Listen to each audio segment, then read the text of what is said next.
Hello guys, I am again here with a very new heading that is known as halogen family. It is the third part of the p block elements. मैंने आपसे पहले कहा था कि p block element is divided into mainly four parts.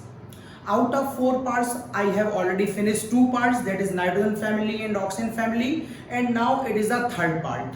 So what about the halogen family?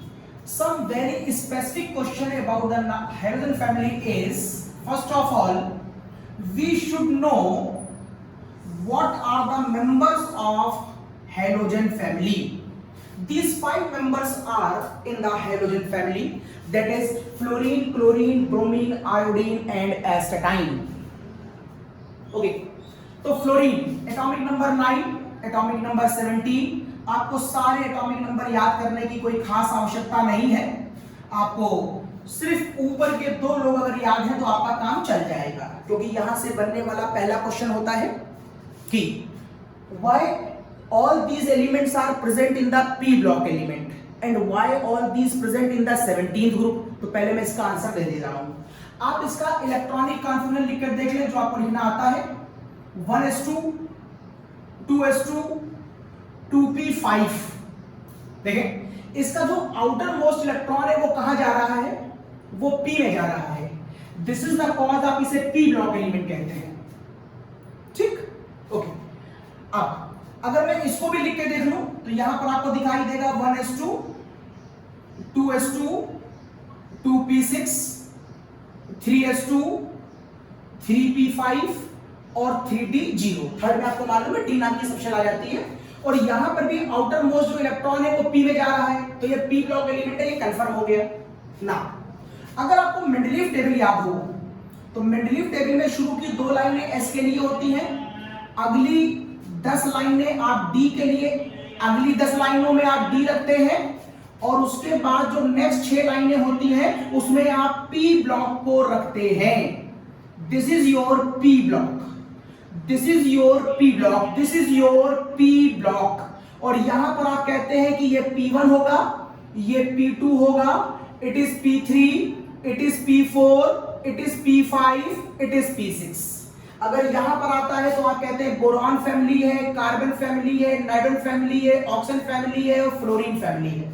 अगर outer most shell में 5 electron आते हैं तो आप कहते हैं कि वो हेलोजन फैमिली है. और ये घर है 2 और ये घर है 10.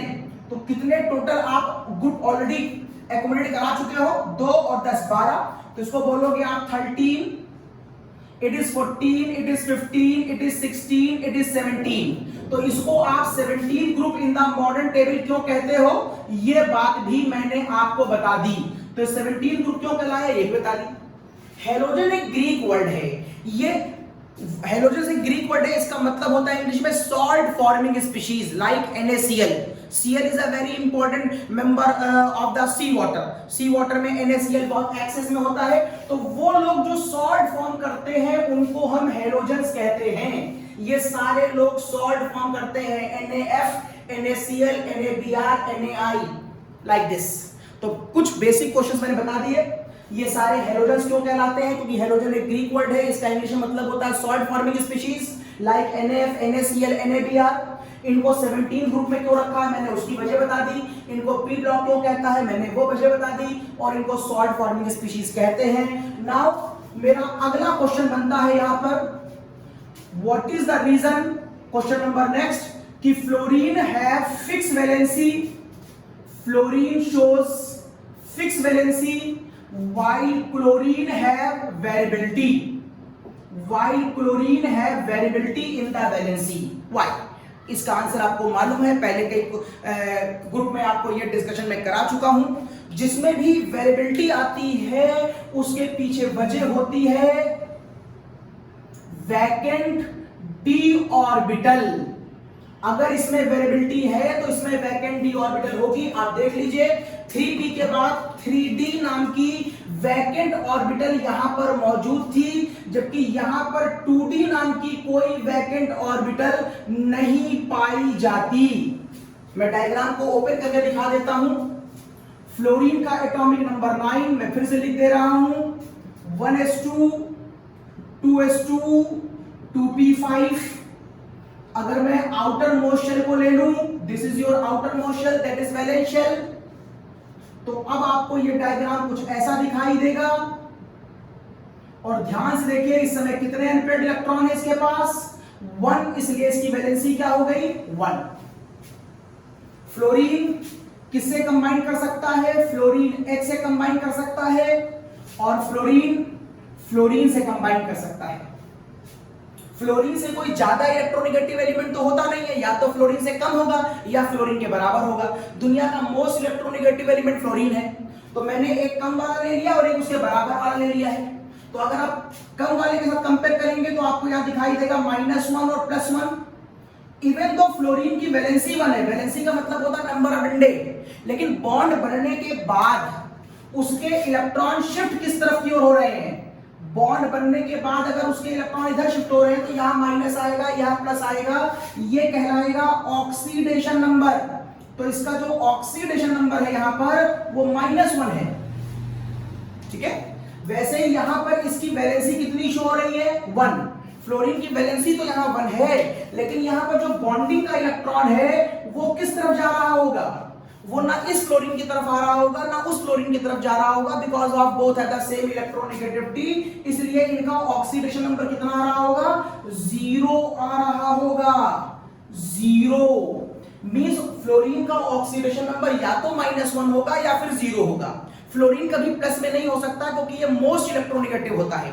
हाँ, वैलेंसी फ्लोरीन की हमेशा 1 होगी क्योंकि इसमें वेरिएबिलिटी नहीं हो सकती, क्योंकि इसमें वैकेंट ही नहीं होता। लेकिन अगर मैं इसको Cl से कंपेयर करा दूं, Cl इज 17, तो आप कहेंगे 1s2, 2s2, 2p6, ये हो जाएगा 3s2, ये हो गया 3p5, और ये देखिए हो गया आपका 3d0। अब अगर आप इसकी आउटर मोस्ट शेल को पकड़ लें तो आप कहेंगे सर इसके पास 2 इलेक्ट्रॉन, आप कहेंगे यहां पर इसके पास 5 इलेक्ट्रॉन, 1 2 3 4 5, और यहां पर आप कहेंगे ये देखिए अनपेयर्ड पड़े हुए हैं, sorry it is vacant D orbital. In the normal case इसके पास कितने अनपेयर्ड इलेक्ट्रॉन है, 1। दिस इज द कॉज, यहां पर इसकी वैलेंसी 1 हो गई। अगर आप यहां पर वैकेंट डी ऑर्बिटल की वजह से इसके अंदर प्रमोशन ऑफ इलेक्ट्रॉन की घटना को सोच ले, अगर इस इलेक्ट्रॉन को यहां से यहां पर प्रमोट करा दिया जाए तो इस घटना का नाम होता है प्रमोशन ऑफ इलेक्ट्रॉन। और यदि इसमें प्रमोशन ऑफ इलेक्ट्रॉन हुआ तो आपको अगला डायग्राम अब ये कुछ ऐसा दिखाई देगा। तो अब आपको ये अगला डायग्राम कुछ ऐसा दिखाई देगा, और यदि ऐसा हो गया तो अब आपको इसमें अनपेयर्ड इलेक्ट्रॉन कितने दिखाई देंगे, 3, 1 2 3। तो इसकी वैलेंसी कितनी हो गई, अब इसकी वैलेंसी 3 हो गई। लेकिन अगर आप एक बार इसको प्रमोट और करा दें तो ये घटना और हो जाएगी प्रमोशन ऑफ इलेक्ट्रॉन की। यदि एक बार इसका प्रमोशन ऑफ इलेक्ट्रॉन और हो गया तो अब आपको ये फिगर कैसे दिखाई देगी, तो अब आपको ये फिगर यूं दिखाई देगी, तो अब आपको ये फिगर यूं दिखाई देगी, और इस समय इसकी वैलेंसी कितनी हो गई, और इस सॉरी और अब इस समय इसकी वैलेंसी कितनी हो गई, 3 और 2 5, 3 और 2 5। जरा स्क्रीनशॉट लीजिए इसका।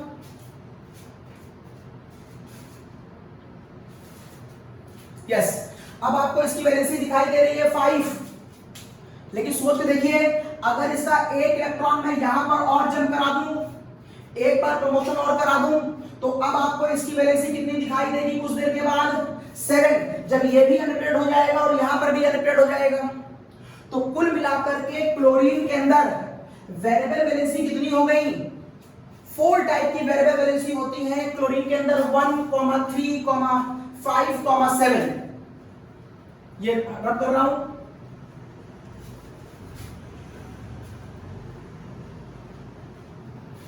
ओके, तो मेरा क्वेश्चन आ गया कि क्या रीजन है कि फ्लोरीन में वेरिएबल वैलेंसी नहीं होती, क्योंकि फ्लोरीन में वैकेंट डी ऑर्बिटल नहीं होती, लेकिन क्लोरीन के अंदर वेरिएबल वैलेंसी होती है क्योंकि उसके अंदर वैकेंट डी ऑर्बिटल होती है। और वैलेंसी भी कौन सी होती है, 1 होती है, 3 होती है, 5 होती है, 7 होती है। ओके, नाउ अब यदि आप Cl से बात करें तो Cl अपनी एक वैलेंसी के साथ क्या बना सकता है? HCl बना सकता है। Cl अपनी एक वैलेंसी के साथ Cl बना सकता है और Cl अपनी एक वैलेंसी के साथ फ्लोरीन बना सकता है। Cl के साथ लेस इलेक्ट्रोनेगेटिव, Cl के साथ इक्वल इलेक्ट्रोनेगेटिव, Cl के साथ हाई इलेक्ट्रोनेगेटिव। ध्यान से देखिए, तीनों ही केसों में Cl की वैलेंसी 1 है। जब Cl की वैलेंसी 1 होगी, जब Cl के पास एक अनपेयर्ड इलेक्ट्रॉन होगा, तो ये किस किस से कंबाइन कर सकता है? ये अपने से लो से कंबाइन कर सकता है, ये अपने बराबर से कंबाइन कर सकता है, ये अपने से ज्यादा से कंबाइन कर सकता है। मैंने कहा था खुले पैसे पड़े तो कौन उठाएगा? शरीफ भी उठा सकता है और चोर भी उठा सकता है और आप भी उठा सकते हैं। आप ही के पैसे गिरे हैं, शरीफ भी उठा सकता है, आप ही के पैसे आप भी उठा सकते हैं और आप ही के पैसा चोर भी उठा सकता है जो सड़क पे खुले पड़े हैं। इनको मैं हमेशा खुले पड़े पैसे मानता हूं। तो इन तीनों ही केसों में Cl की वैलेंसी 1, Cl की वैलेंसी 1 और Cl की वैलेंसी 1, लेकिन ऑक्सीडेशन नंबर बॉन्ड के बनने के बाद आने वाला चार्ज कहलाता है। तो जरा गौर से देखिए, फ्लोरीन इज मोर इलेक्ट्रोनेगेटिव, -1 +1, यहां दोनों इक्वल है तो 0 और ये हो जाएगा -1 और +1। Cl का ऑक्सीडेशन नंबर माइनस भी हो सकता है, 0 भी हो सकता है और प्लस भी हो सकता है। नाउ जब आपने इसका पहली बार प्रमोशन कराया था, तो in the first promotion, in the case of first promotion, जब तुम वैलेंसी 3 दिखाने वाले थे, तो सोच के बताओ, तुम ClF3 बना रहे हो कि तुम ClH3 बना रहे हो? सोचो। तो तुम सोच रहे होगे ये नहीं बन सकता और ये बन सकता है और ये नहीं बन सकता। यदि आप ये सोच रहे हैं तो एकदम सही सोच रहे हैं। क्यों? क्योंकि इलेक्ट्रॉन को खींचने की पावर, प्रमोशन की पावर जो हाई इलेक्ट्रोनेगेटिव एलिमेंट होता है उसमें होती है। इस वाले इलेक्ट्रॉन को H थोड़ी नहीं खींच सकता है, H की ताकत तो पहले ही बहुत कम है। वो इलेक्ट्रॉन क्लोरीन से खींच नहीं सकता। दिस इज द कॉज जब आप वैलेंसी 3 H से नहीं शो कर सकते तो वो कंपाउंड भी नहीं बना सकता। यह घटना खाली कौन कर सकता था? फ्लोरीन या कोई भी ऐसा एलिमेंट जिसकी इलेक्ट्रोनेगेटिव क्लोरीन से ज्यादा हो। अब अगर ये ClF3 पॉसिबल है तो अगले प्रमोशन के बारे में देखिए। अगर सेकंड प्रमोशन हो रहा होता तो in the case of second promotion, जब आप उसकी वैलेंसी 5 शो करने जा रहे थे, तो आप यहां कंपाउंड बना सकते थे Cl5, लेकिन आप यहां पर ClH5 नहीं बना सकते, क्योंकि फिर से प्रमोशन ऑफ इलेक्ट्रॉन H नहीं कर सकता। यह प्रमोशन कोई ऐसा एलिमेंट करेगा जिसकी इलेक्ट्रॉनिक क्लोरीन से ज्यादा हो। That is this. लेकिन अगर आप थर्ड प्रमोशन की बात करें, this is known as third promotion, जहां पर आप उसकी वैलेंसी 7 दिखाने जा रहे थे, तो लिखने को तो मैं ClF7 लिख सकता हूं, लेकिन यहां पे टेक्निकल प्रॉब्लम है कि Cl के चारों तरफ इतने सारे फ्लोरीन एकोमोडेट नहीं हो सकते, तो मैं यहां पर IF7 लिख दे रहा हूं। वैलेंसी 7 हो सकती है, लेकिन इतने सारे एलिमेंट्स अगर Cl की सराउंडिंग में एकोमोडेट कराओगे तो नहीं संभव है स्टैटिक हिंड्रेंस के अकॉर्डिंग। तो मैंने Cl के लिए समझाने के लिए आपको IF7 दिखा दिया। ये देखिए, आप यहां पर IF7 तो बना सकते हैं, लेकिन आप यहां पर IH7 नहीं बना सकते, या आप यहां पर ClH7 नहीं बना सकते, क्योंकि लो इलेक्ट्रोनेगेटिव प्रमोशन ऑफ इलेक्ट्रॉन नहीं करा सकता। ओके बच्चों, नाउ मैं आगे बढ़ता हूं, अगला केस देखता हूं। तो नेक्स्ट केस, मैं अब आपसे इन सारे कंपाउंडों के बारे में डिस्कस कराऊंगा, इनका स्ट्रक्चर। आपका अगला क्वेश्चन होगा कि what is the structure of all these. तो चलिए स्ट्रक्चर देखते हैं।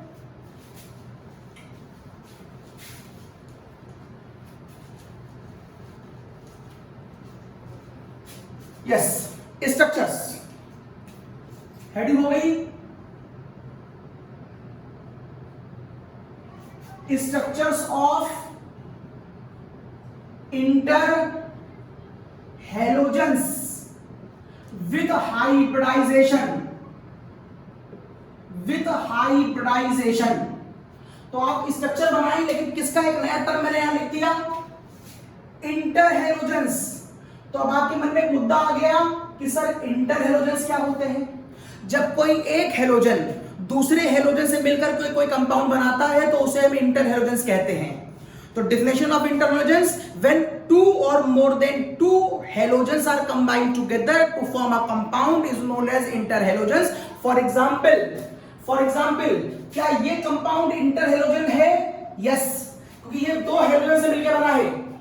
क्या ये कंपाउंड इंटरहेलोजन है? यस। क्या ये कंपाउंड इंटरहेलोजन है? क्या ये कंपाउंड इंटरहेलोजन है? यस, ये भी इंटरहेलोजन है अगर ये पॉसिबल है तो, लेकिन ये कंपाउंड इंटरहेलोजन नहीं है। अब आप ये मत कहिएगा Cl2 तो भी दो हेलोजन से मिलकर बना है, दोनों हेलोजन अलग अलग तरीके के होंगे तो आप इंटरहेलोजन बोलोगे। तो ये केवल हेलोजन है, इंटरहेलोजन नहीं है। हाँ, ये कंपाउंड आपका इंटरहेलोजन हो सकता है, लेकिन ये वाला कंपाउंड आपका इंटरहेलोजन नहीं हो सकता। तो पहले इंटरहेलोजन क्या होता है बता दिया। अब वो पूछता है हाउ मेनी टाइप्स ऑफ इंटरहेलोजेंस। अगर आपसे इंटरहेलोजेंस की टाइप्स पूछी जाए तो आप कहेंगे ये 4 टाइप्स की होती है। कौन कौन सी? एक को हम बोलते हैं XY, दूसरा होता है XY2, तीसरा होता है XY3, ये होगा XY5 और ये होगा XY7। कुछ समझ में आ रहा है किस बिहार बनाया है? ये 1:1 का रेशियो है जब वैलेंसी 1 है, ये 1:3 का वैलेंसी है, ये 1:3 की रेशियो है जब वैलेंसी 3 है, ये 1:5 है जब वैलेंसी 5 है, और ये 1:7 है जब वैलेंसी 7 है। क्योंकि आपको मालूम है हेलोजन की वैलेंसी 1, 3, 5 और 7 हो सकती है। उसी के बिहार पर मैंने ये सारे स्ट्रक्चर आपको डिफाइन किए। तो स्ट्रक्चर डिफाइन हो गया। एक जो 1 वाला आप केस देख रहे हैं वो केस बन सकता है आपका ClF। जो 3 वाला केस आप देख रहे हैं वो केस बन सकता है आपका ClF3। This is the case of ClF3। जो 5 वाला केस देख रहे हैं वो केस बन सकता है आपका Br5। जो 7 वाला केस आप देख रहे हैं वो बन सकता है आपका IF7। तो फिर से बताओ हेलोजेंस की वैलेंसी क्या होती है? वेरिएबल होती है। कितनी होती है? 1, 3, 5, 7। फिर बताओ इंटरहेलोजेंस क्या होते हैं? जब दो हेलोजन आपस में मिलकर कोई कंपाउंड बनाते हैं तो उसको इंटरहेलोजेंस कहते हैं। ठीक, फिर बताओ ये कितने तरह के होते हैं? 4 टाइप होते हैं, जहां पर वैलेंसी को ध्यान में रख के बात करना। 1:1 की वैलेंसी, 1:3, 1:5 और 1:7। अब मुझसे कहा गया है इन चारों का स्ट्रक्चर बताओ, और तुमको अच्छी तरह मालूम है कि स्ट्रक्चर को बताने से पहले हमें इसका हाइब्रिडाइजेशन निकाल लेना चाहिए। तो चलो निकालते हैं इसका हाइब्रिडाइजेशन। तो अब एक काम करो, अगर मैं इन सारे लोगों का आपको हाइब्रिडेशन निकाल के दिखाऊं तो इस वाले Cl पर गौर करना, जरा गौर करना। Cl के आउटर मोस्ट शेल में कितने इलेक्ट्रॉन? Cl के आउटर मोस्ट शेल में कितने इलेक्ट्रॉन? 7। 2, 2, 4, 6 और 7। Cl के आउटर मोस्ट शेल में 7 इलेक्ट्रॉन। ठीक, मैं चाहूं तो इस फॉर्मूले से भी हाइब्रिडेशन निकाल सकता हूं। Number of sigma bond plus number of coordinate bond plus number of lone pair. इसके साथ कितनी सिग्मा बॉन्ड है? 1। कितनी कोऑर्डिनेट बॉन्ड है? कोई नहीं। कितने लोन पेयर है? 3। और आंसर क्या आया सबका सम? 4। और जब आंसर 4 आता है तो क्या होता है? sp3। आप इस तरीके से कह सकते हैं ये वाला Cl sp3 हाइब्रिडाइज्ड है, लेकिन इसका शेप जो बोला जाएगा वो बस एक लाइन की फॉर्म में ही लिखा होगा। ये सिर्फ एक लाइन की फॉर्म में ही होगा, क्योंकि इसमें कोई एंगल तो है नहीं। तो आप इसे bed shape, triangular shape, pentagonal तो कह नहीं पाएंगे। ओके, हाइब्रिडेशन हो गया sp3 इसका, और आपने इसको ऐसे दिखा दिया। अगर आप चाहें तो एक तरीका और एक्सप्लेन करने का, वो क्या? देखिए, इसकी वैलेंस शेल में आउटर मोस्ट शेल में कितने इलेक्ट्रॉन? 7। इसकी वैलेंस शेल में कितने इलेक्ट्रॉन? 7। ठीक, दोनों को सम कर दो, कितना आया? 14। 14 को डिवाइड कर दो 8 से, तो 8 1 जा 8, रिमाइंडर कितना आया? 6। बचे हुए रिमाइंडर को डिवाइड किससे? 2 से। 2 3 जा 6। ऊपर वाला बॉन्ड पेयर है, नीचे वाला लोन पेयर है, इस सबका सम का आंसर भी 4। तो आप इसको ऐसे भी एक्सप्लेन कर सकते हैं, आप इसको ऐसे भी एक्सप्लेन कर सकते थे। एक स्क्रीनशॉट लीजिए इसका।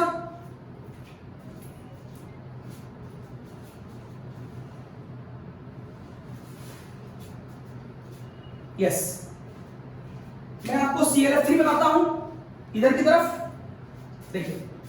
अगर आपसे कहा जाए CLF3 एक्सप्लेन करिए, तो मैं इस तरीके को फॉलो करता हूं। तो Cl के आउटर मोस्ट शेल में 7, फ्लोरीन के भी आउटर मोस्ट शेल में 7, लेकिन 3 से मल्टीप्लाई, तो 7 + 21 दैट इज 28। 8 से डिवाइड, 8 3 जा 24, रिमाइंडर बचा 4, 2 2 जा 4। जो ऊपर आया वो बॉन्ड पेयर, जो नीचे आया वो लोन पेयर, सबका सम 5। और आपको अच्छी तरह याद होगा 5 का मतलब होता है sp3d। यस, अगर ये sp3d है तो अब आप sp3 के डायग्राम को जरा एक बार रिकैप कर लें। आपने फर्स्ट ईयर में sp3d के डायग्राम को पढ़ा था और वहां पर आपने कहा था अगर कोई sp3d होता है तो उसका शेप ट्राइएंगुलर बाइपिरामिडल होता है। चेक करें, क्या वो लॉजिक यहां पर भी लग सकता है?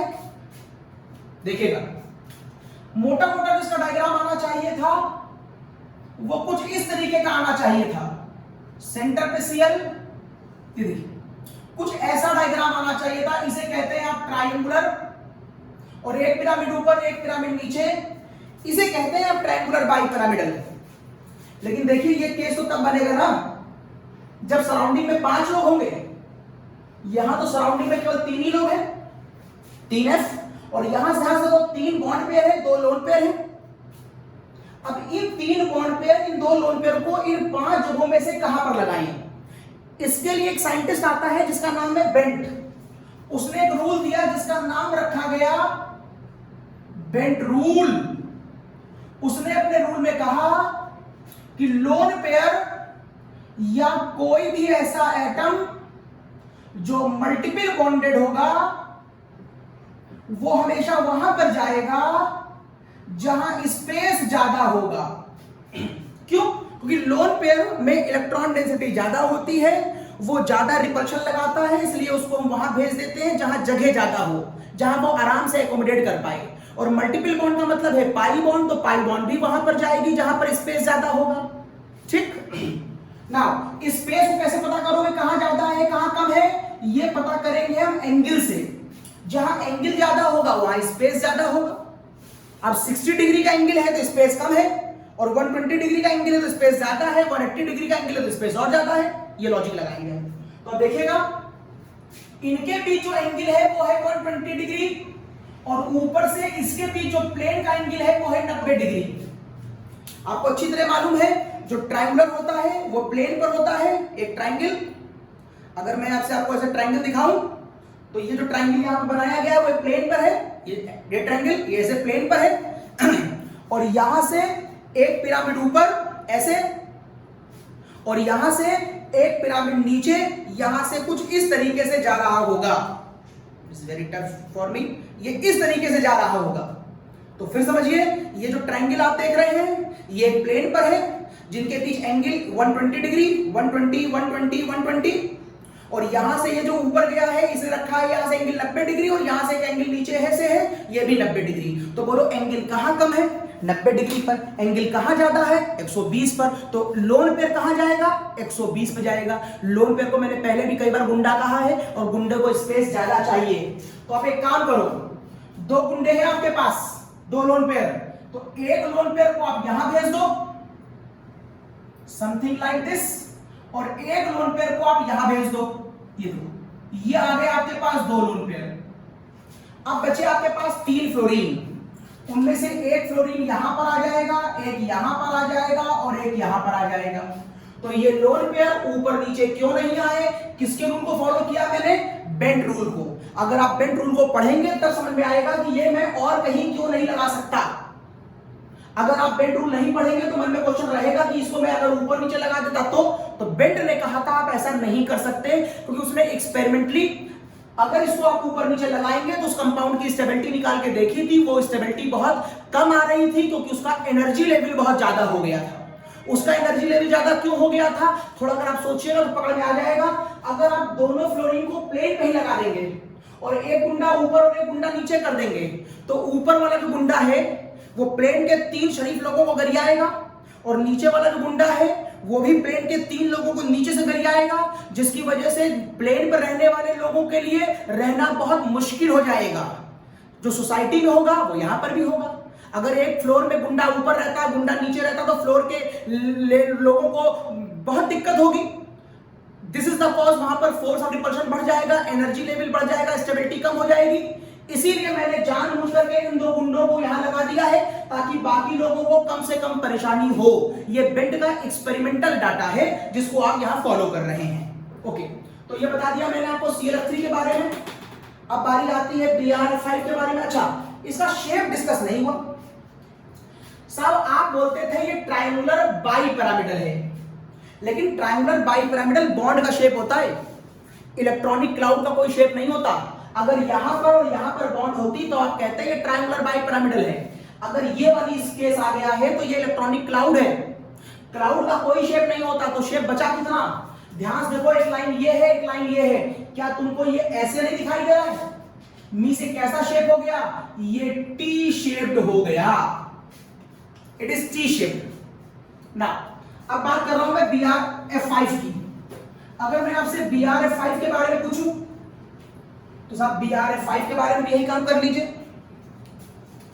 दिस इज माई BrF5, इसके आउटर में 7, इसको 5 से मल्टीप्लाई तो सम आ गया 40, 8 से डिवाइड, 5 से 35, ये 42 आ गया। तो 8 5 जा 40, रिमाइंडर बचेगा 2, 2 1 जा 2, ये हो गया आपके बॉन्ड पेयर, ये हो गया आपका लोन पेयर, सम आया 6, और अगर 6 आएगा तो आंसर क्या आएगा? sp3d2। अब अगर ये sp3d2 आया तो इसका शेप कैसा होना चाहिए था? Square planar bipyramidal. लेकिन ये शेप तब होगा जब सारे लोग बॉन्ड पेयर होंगे। यहां पर 5 लोग बॉन्ड पेयर हैं और 1 लोग लोन पेयर है। तो यहां पर बेंड ने फिर एक बात कही कि अगर एंगल सेम होगा, देखो यहां पर सबके एंगल कितने हैं? 90 डिग्री। यहां पर सारे एंगल कितने हैं? 90 डिग्री। एक प्लेन पे कितने लोग हैं? 4। ये जो 4 लोग आप देख रहे हैं, ऐसे 1 2 3 4, ये चारों एक प्लेन पर है, ऐसे जैसा एक कॉपी, ये चारों एक प्लेन पर है, like this.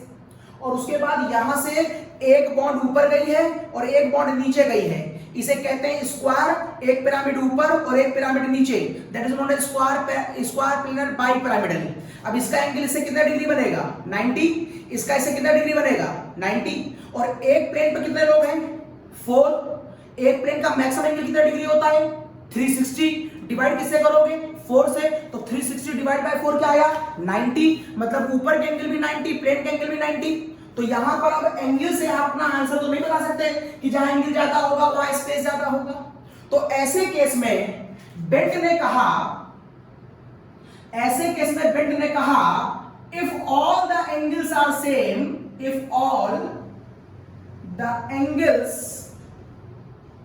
Are same, then lone pair और मल्टीपल बॉन्ड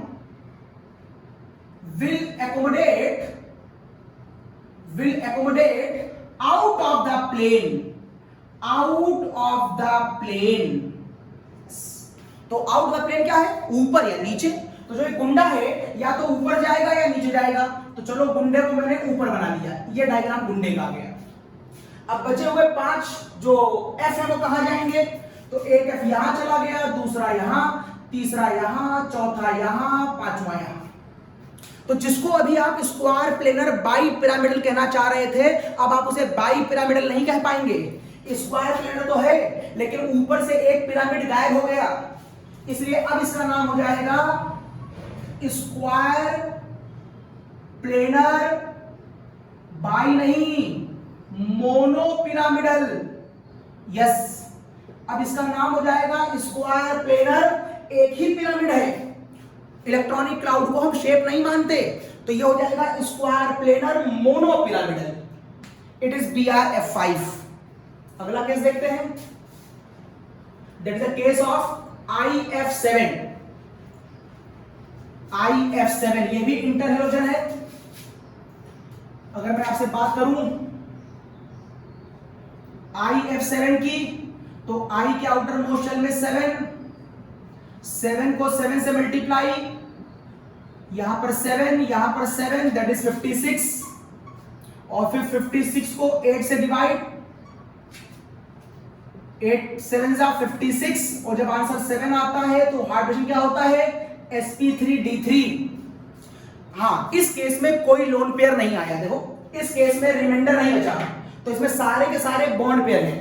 और जब आंसर 7 आता है तो फर्स्ट ईयर की केमिकल बॉन्डिंग हमने पढ़ा है, उसका शेप पेंटागोनल बाई पिरामिडल होता है। तो इस बार इसका शेप पेंटागोनल, ये हो गया आपका I, एक F, second F, third F, 4F, 5F। ये पूरा डायग्राम एक प्लेन पर है, और प्लेन से ये गया एक F ऊपर, और प्लेन से ये गया एक F नीचे। 5 लोग एक प्लेन पर हैं, एक F ऊपर एक F नीचे, तो नाम हो गया पेंटागोनल। ऊपर नीचे हो गया बाई पिरामिडल। जो ऊपर नीचे है उसका एंगल कितना हो गया, 90 डिग्री। तो यहां पर 90 डिग्री के 2 बॉन्ड्स हैं, और एक ही प्लेन पर मैक्सिमम एंगल कितने डिग्री का होगा, 360। और 360 को आपने डिवाइड किससे करा है, एक ही प्लेन पे 5 लोग हैं, तो डिवाइड बाय 5, तो यहां पर क्या आ जाएगा, 72 आ जाएगा। तो यहां 90 डिग्री के 2 और 72 डिग्री के 5 लोग होंगे। एक स्क्रीनशॉट लीजिए इसका।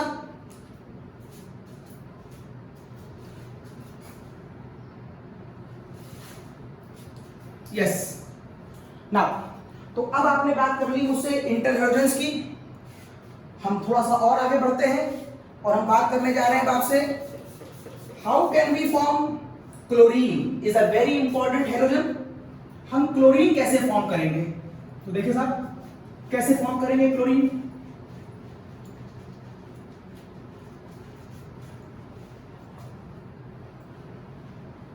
यस, हेडिंग पड़ेगी method of preparation of chlorine. Heading पड़ेगी method of preparation of chlorine. Method of preparation of chlorine. साहब क्लोरीन को हम बहुत से तरीकों से बना सकते हैं, लेकिन इसके 2-3 तरीके बड़े वेल फेमस्ड हैं, और जिसके ऊपर बहुत से क्वेश्चन एकेडमिक और कंपटीशन में खूब बनते हैं। तो पहला क्वेश्चन, क्लोरीन हम बनाएंगे MnO2 से। When MnO2 that is manganese dioxide react with HCl, तो रूल है कोई भी मेटल HCl से मिलेगा तो मेटलिक क्लोराइड बनाएगा। It is a rule.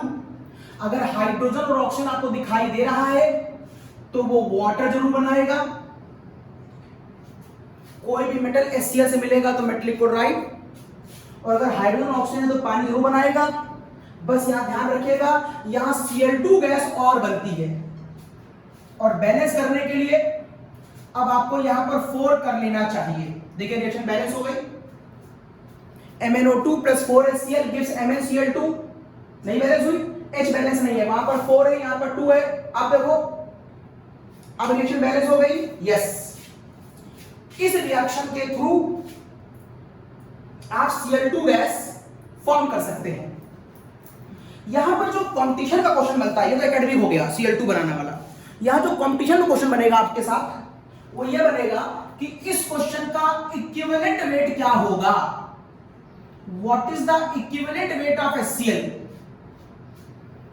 तो यहां पर इसका इक्विवेलेंट वेट बराबर मॉलिक्यूलर वेट अपॉन 1 नहीं होगा, जो आप एसिड का लॉजिक लगाते हैं। यहां पर वो कॉन्सेप्ट नहीं लगेगा, क्योंकि यहां पर जो Cl है वो एक से ज्यादा जगहों पर दिखाई दे रहा है, और जब कोई एक एलिमेंट एक से ज्यादा जगहों पर दिखाई दे तो हम उसका आंसर लॉ ऑफ मॉलिक्यूलर से लगाते हैं। यहां पर हम लॉ ऑफ मॉलिक्यूलर से लगा दे रहे हैं। तो यहां पर आप देखिए यहां पर Cl-1 था, यहां Cl-1 था और यहां पर 0 है, मतलब यहां तो कोई चेंज नहीं आया लेकिन यहां पर चेंज आया। तो आप लॉ ऑफ मिलीकुलेंस कब लगाएंगे?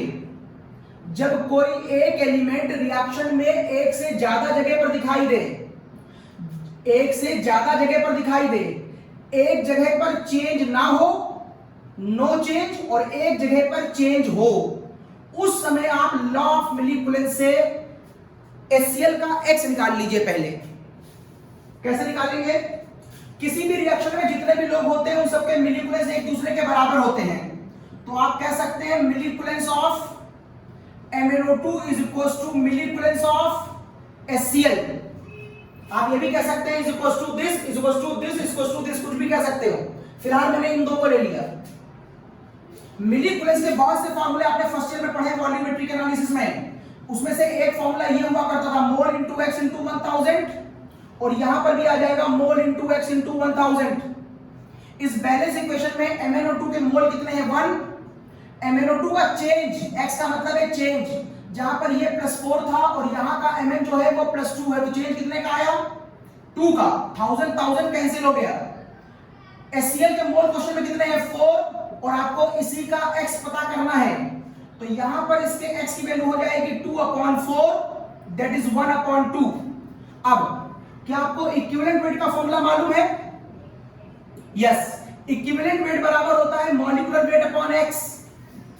x का मतलब होता है वैलेंसी फैक्टर, अलग अलग केसों में अलग अलग, एसिड में H+ आयन, बेस में OH- आयन, सॉल्ट में नेगेटिव और पॉजिटिव चार्ज। अगर ऐसा क्वेश्चन होगा तो x ऐसे निकालेंगे आप।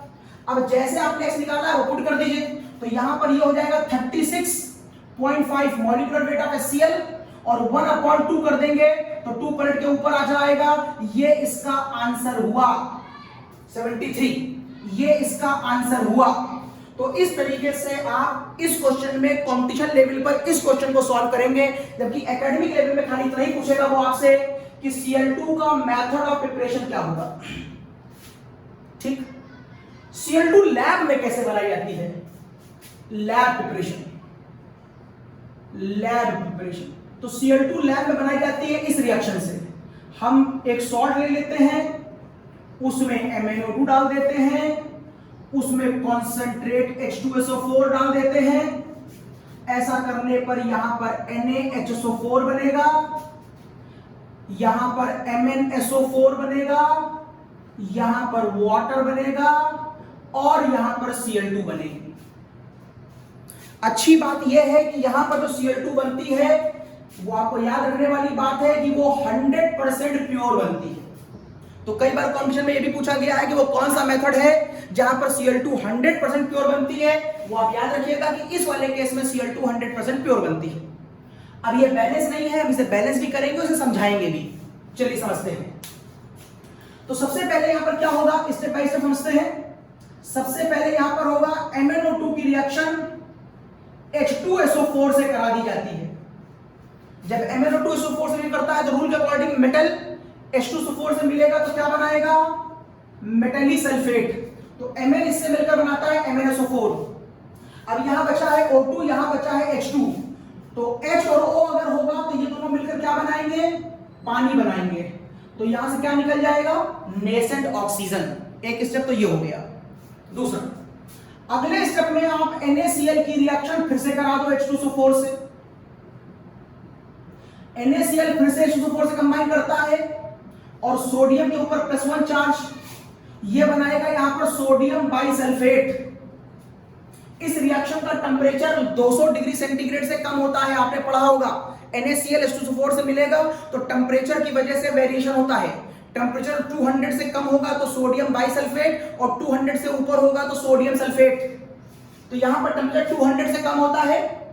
ये लैब प्रिपरेशन है, तो लैब प्रिपरेशन में हम टेस्ट ट्यूब लेंगे और वहां पर टेंपरेचर 200 डिग्री नहीं दे पाएंगे। यहां पर टेंपरेचर लेस देन 200 है, यहां पर टेंपरेचर लेस देन 200 है, तो सोडियम बाइसल्फेट बनेगा। बैलेंस कर लो, सोडियम बाइसल्फेट। तो क्या बच गया? चेक करो। यहां पर बच गए 2 Cl, और यहां पर 4 H थे, उसमें से 2 H यहां दिखाई दे रहे हैं। यहां 4 H थे, उसमें से 2 H यहां दिखाई दे रहे हैं, तो 2 H बच गए और यहां के 2 Cl बच गए। तो यहां से निकल जाएगा 2HCl। ये होगा इक्वेशन नंबर 2। ठीक है। नाउ अब ये वाला HCl कंबाइन कर लेगा ऑक्सीजन से, ये जो नेसेंट ऑक्सीजन यहां से निकली थी, फिर से एक H और O होगा तो क्या बनाएगा, वाटर, और निकल गया Cl2। इन तीनों इक्वेशनों को पकड़ के जोड़ दो तो ये 2HCl, ये 2HCl गया, ये वाला O और ये वाला O गया, और कुछ नहीं, बस क्या बचा, 2NaCl प्लस MnO2, 2 और 1 3 H2SO4, वाटर, और ये water, that is 2 water Cl2, 2 sodium bisulphate, और एक बन जाएगा MnSO4। ये आपकी लैब प्रिपरेशन हुई Cl2 बनाने की। यहां पर जो Cl2 मिलता है वो 100% प्योर मिलता है, और ये क्वेश्चन आपसे एग्जाम में बहुत बार पूछा गया है, ठीक है। Okay, now some more method for the preparation of Cl2।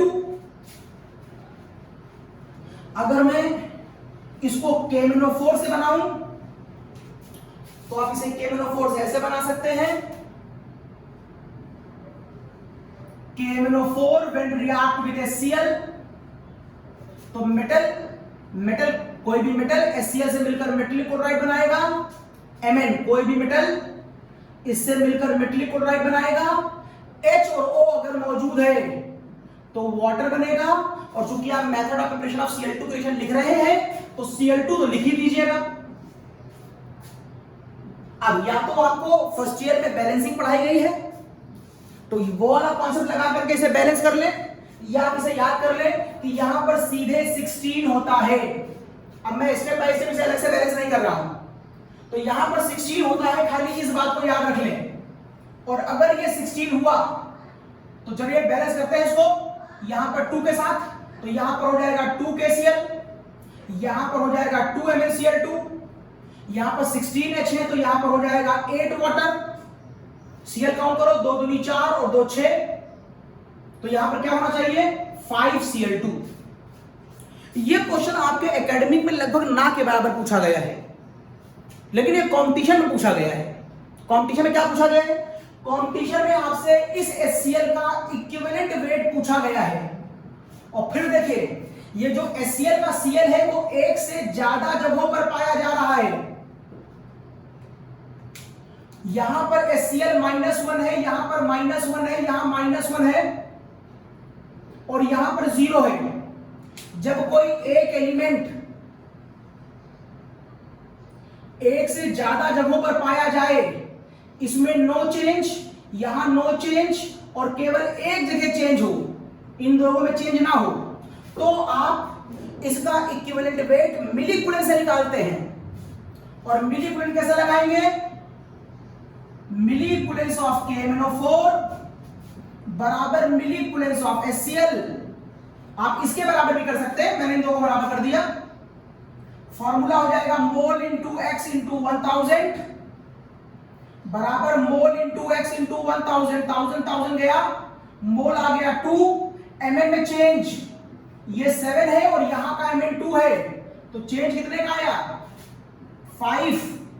यहां पर मोल कितने हैं 16, और इसका x निकालना है, तो ये x बराबर हो जाएगा 7/16, ये x आया।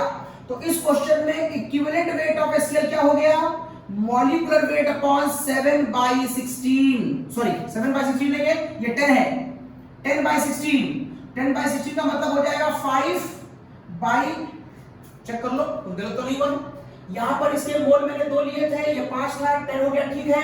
यहां पर इसके मैंने मोल 16 लिए थे, इसका x निकालना था, ठीक है, 5 दूनी 10, ठीक है, 10/16, ठीक है, तो ये 5/8, ठीक है, 5/8, तो यहां पर आंसर आ जाएगा 5/8। ये आपका इक्विवेलेंट वेट हुआ HCl का।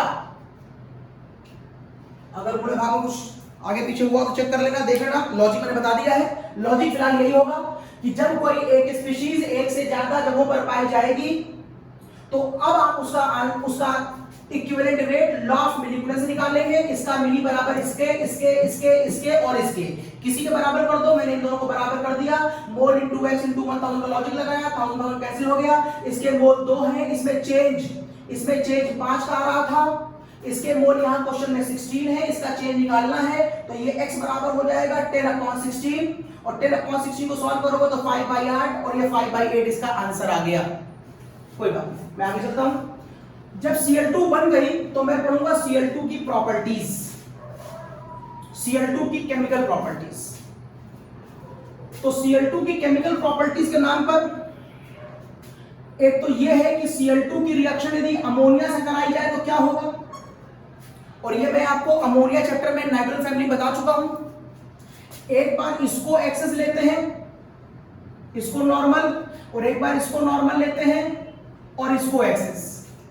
तो चलो एक बार पहले हम इसको एक्सेस ले रहे हैं, तो यहां पर आप कह सकते हो ये ले लिया मैंने 3Cl2, Cl2, Cl2, Cl2 और ये लिख दीजिए आप अमोनिया। ये देखिए मैंने लिख दिया अमोनिया। ऐसा करोगे तो यहां से ये HCl निकल जाएगा, तो आंसर आ जाएगा 3HCl और यहां से आ जाएगा NCl3। ये क्वेश्चन नंबर 1 हो गया। What will happen when ammonia react with excess of Cl2, मेरा क्वेश्चन नंबर 1 हो गया। क्वेश्चन नंबर 2, अगर हम अमोनिया को एक्सेस में ले ले, एग्जाम में क्वेश्चन आएगा what will happen when 3Cl2 react with 8 ammonia, तो वैसे इसका आंसर तो होता है N2 + 6NH4Cl, लेकिन आपको जस्टिफाई करना पड़ेगा अपने समझने के लिए कि कैसे हुआ। तो आप जस्टिफाई इसको ऐसे करिए कि आप पहले इसकी 2 अमोनिया से रिएक्शन करा दीजिए। ये देखिए 2 अमोनिया, मैं ऐसे लिख दे रहा हूं, there is a 2 molecule of ammonia, it is just simple presentation. एक Cl2 ऐसे लिख दिया, एक Cl2 ऐसे लिख दिया, एक Cl2 ऐसे लिख दिया। ऐसा करेंगे तो 3HCl यहां से निकल जाएगा, 3HCl यहां से निकल जाएगा, तो निकल गया यहां से 6HCl और यहां से निकल गई N2 गैस। ये वाला N और ये वाला कंबाइन कर गया N2 गैस। अब मैंने 8 अमोनिया लिए थे, 2 अमोनिया यूज हो चुके हैं, 6 अमोनिया बचे हैं, तो ये हो गए 6 मॉलिक्यूल ऑफ अमोनिया, जो वहां पर 6 वाटर से कंबाइन करेगा और बना देगा 6 मॉलिक्यूल ऑफ NH4OH। आप वाटर कहीं पर भी बाय डिफॉल्ट अपने मन से मान सकते हैं किसी भी रिएक्शन में। अब जैसे ही वेसल में ये बेस बना, वैसे ही आपको याद आया कि 6 एसिड तो वहां पर पहले से ही मौजूद हैं, और 6 एसिड और 6 बेस मिलकर क्या बना देंगे, 6 सॉल्ट एंड 6 वाटर। सबको जोड़ दीजिए, सबको जोड़ेंगे तो आप पाएंगे, सबको कंबाइन कर दीजिए तो क्या होगा, यहां पर ये 6NH4OH होगा। आप सबको जोड़ दीजिए, 6NH4OH और 6NH4OH कैंसिल, 6HCl, यहां पर आपने 6 अमोनिया लिया, 6 वाटर लिया, और कुछ कैंसिल हो रहा है, देखो यस 6HCl और 6HCl ये कैंसिल होगा, और कुछ कैंसिल हो रहा है, यस 6 वाटर और ये 6 वाटर कैंसिल होगा, और कुछ कैंसिल हो रहा है नहीं। तो यहां से मुझे इसे बैलेंस करना था, तो 1 अमोनिया, 2 अमोनिया और 6 अमोनिया, 1 अमोनिया, 2 अमोनिया और 6 अमोनिया, सब मिलकर कितनी अमोनिया बन गई, 8 अमोनिया। तो आप कहेंगे यहां पर 8 अमोनिया है, जो 8 अमोनिया मॉलिक्यूल जो 3Cl2 मॉलिक्यूल से कंबाइन कर रही हैं, तो एक्सेस में कौन हुआ, अमोनिया एक्सेस में हुआ। 8 अमोनिया 3Cl2 से जब कंबाइन कर रही है, तो देख के बताओ कि क्या बना, तो बना यहां पर 6NH4Cl, 6NH4Cl, और क्या बना, और बनी N2 गैस। तो ये आ गया आपका 6NH4Cl और ये आ गया आपका N2 गैस। ये रिएक्शन पहले भी डिस्कस करी है, फिर से बता दी एक बार। नेक्स्ट पॉइंट लेते हैं, Cl2 की प्रॉपर्टी पढ़ रहे हैं, खूब पूछा गया है what will happen when Cl2 react with H2S gas.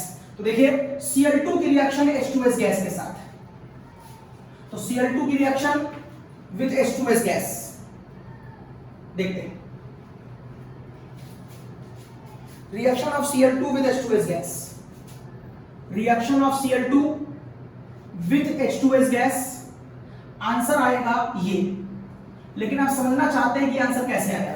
देखिए हमने कहा था कहीं पर भी आप वाटर बाय डिफॉल्ट अपने आप मान सकते हैं, तो समझने के लिए सबसे पहले आप Cl2 को करा दीजिए वाटर से, और Cl2 वाटर से कंबाइन करेगा तो बना देगा 2HCl और नेसेंट ऑक्सीजन। ये देखिए ये Cl2 के काम करने का तरीका है। इस समय Cl2 behave as a very good oxidising agent, क्योंकि Cl2 अपना क्या कर रहा है, अपना कर रहा है रिडक्शन, 0 से -1 ऑक्सीडेशन नंबर जब कम होता है तो कहलाता है रिडक्शन।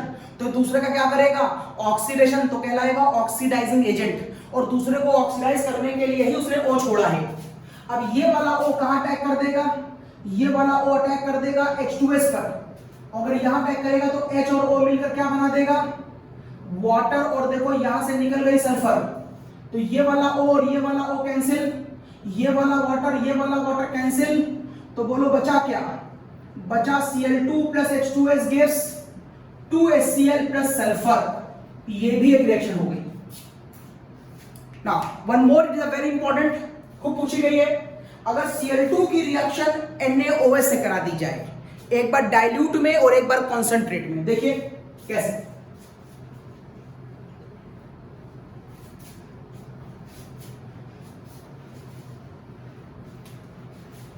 Cl2 की रिएक्शन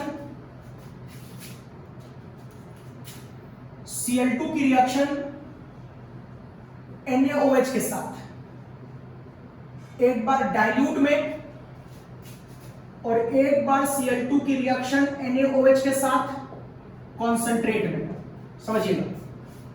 सबसे पहले आप एक काम करो, पहले रिएक्शन लिख लो, आखिरी में आंसर क्या आएगा, Cl2 NaOH से कंबाइन करेगा तो आंसर देगा NaCl, NaOCl और water, this is your answer. जबकि यहां पर आंसर आएगा Cl2 के साथ 3 मॉलिक्यूल 6 NaOH से मिलेंगे तो बनाएंगे NaCl प्लस NaClO3, इसके 5 मॉलिक्यूल और शायद 5 वाटर, 3 वाटर। आपको ये दो आंसर लाने हैं, क्या करें कि ये कंपाउंड आपको डिफाइन हो जाए और क्या करें वो डिफाइन हो जाए। वैसे तो आप एकेडमिक लेवल पर से याद कर लेते हैं, लेकिन मैं थोड़ा सा लॉजिक बता दे रहा हूं ताकि आपको याद करना थोड़ा सा आसान हो जाए आपके लिए। तो ट्रिक देखिए मेरी, सबसे पहले मैंने कहा था बाय डिफॉल्ट पानी कहीं भी माना जा सकता है, तो अगर आप Cl2 में पानी मिलाएंगे तो क्या बन जाएगा, H2Cl2O बन जाएगा, Cl2 पानी से मिलकर H2Cl2O बनाएगा।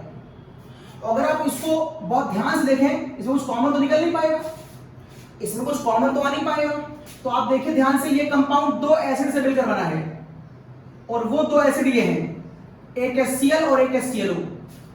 मतलब Cl2 में जब तुम पानी मिलाओगे तो ये बनेगा, इसका मतलब है 2 एसिड बनेंगे। तो मैं कह सकता हूं Cl2 जब वाटर से मिलेगा तो एक मॉलिक्यूल HCl बनाएगा और एक मॉलिक्यूल HClO बनाएगा, ये दोनों एसिड हैं। तो ये दोनों एसिड तुरंत ही कंबाइन कर लेंगे अपने बर्तन में पड़े हुए बेस से। तो कितने बेस लेने पड़ेंगे हमको, 2, एक इससे करेगा एक इससे करेगा, तो ये बनाएगा NaCl, ये बनाएगा NaOCl, और 2 एसिड और 2 बेस मिलकर बनाएंगे 2 वाटर।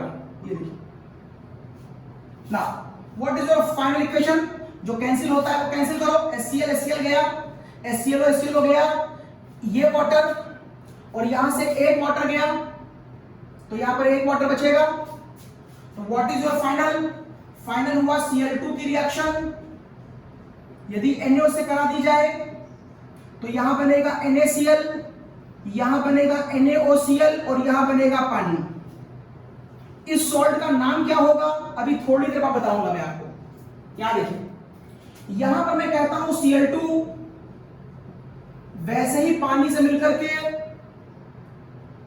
HCl और HClO बनाएगा, जो मैंने अभी पीछे करा था। बस अंतर यह है कि डाइल्यूट में था, ये कॉन्सेंट्रेट है, तो कॉन्सेंट्रेट का मतलब है क्वांटिटी ज्यादा होगी। तो क्वांटिटी ज्यादा को ध्यान में रखते हुए, चूंकि ये कॉन्सेंट्रेट है तो ध्यान रखना क्वांटिटी ज्यादा होगी, तो 3 से मल्टीप्लाई कर दिया। 3 से मल्टीप्लाई क्यों मल्टीप्लाई किया, क्योंकि मैंने माना है कि कॉन्सेंट्रेट है तो क्वांटिटी ज्यादा होगी, मान लीजिएगा। HCl को ऐसे छोड़ दो, इसको उठा लो, तो आप कह सकते हैं यहां पर 3 HClO फिर डिकम्पोज कर जाता है HClO3 और 2 HCl में। यस, HClO अपने आप को स्टेबलाइज करने के लिए कन्वर्ट हो जाता है HClO3 और HCl में। HClO4 तक की उसकी स्टेबिलिटी नहीं जा पाती है।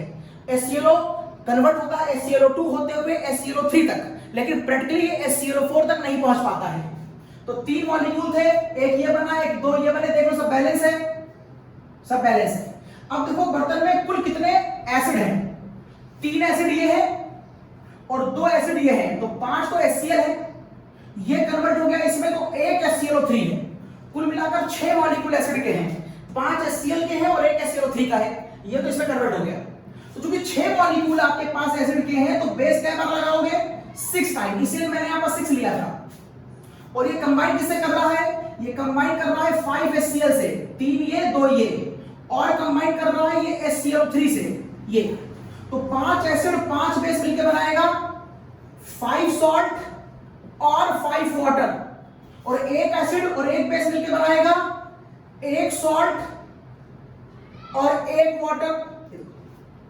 ये 5 मॉलिक्यूल इसके 5 से मिलेंगे, तो 5 सॉल्ट 5 वाटर, इसका 1 मॉलिक्यूल बचेगा जो इससे मिलेगा, तो 1 सॉल्ट 1 वाटर। अब इन सबको पकड़ के जोड़ दो, तो HClO कैंसिल हो गया, HClO3 कैंसिल हो गया, 2 HCl और 3 HCl that is 5 HCl cancel हो गया, 3 वाटर, यहां पर कुल है 6 वाटर, ये कैंसिल कर दोगे तो यहां पर खाली 3 वाटर बचेंगे। तो what is your final equation, तो 6 मॉलिक्यूल ऑफ NaOH अगर 3Cl2 से कंबाइन करेगा तो यहां पर बनेगा NaClO3, यहां बनेगा 5 NaCl और यहां बनेगा 3 वाटर। ये 2 इक्वेशन बहुत इंपॉर्टेंट है, खूब एग्जाम में पूछी गई है, कि स्क्रीनशॉट लीजिए, मैं आगे बात करता हूं आपसे।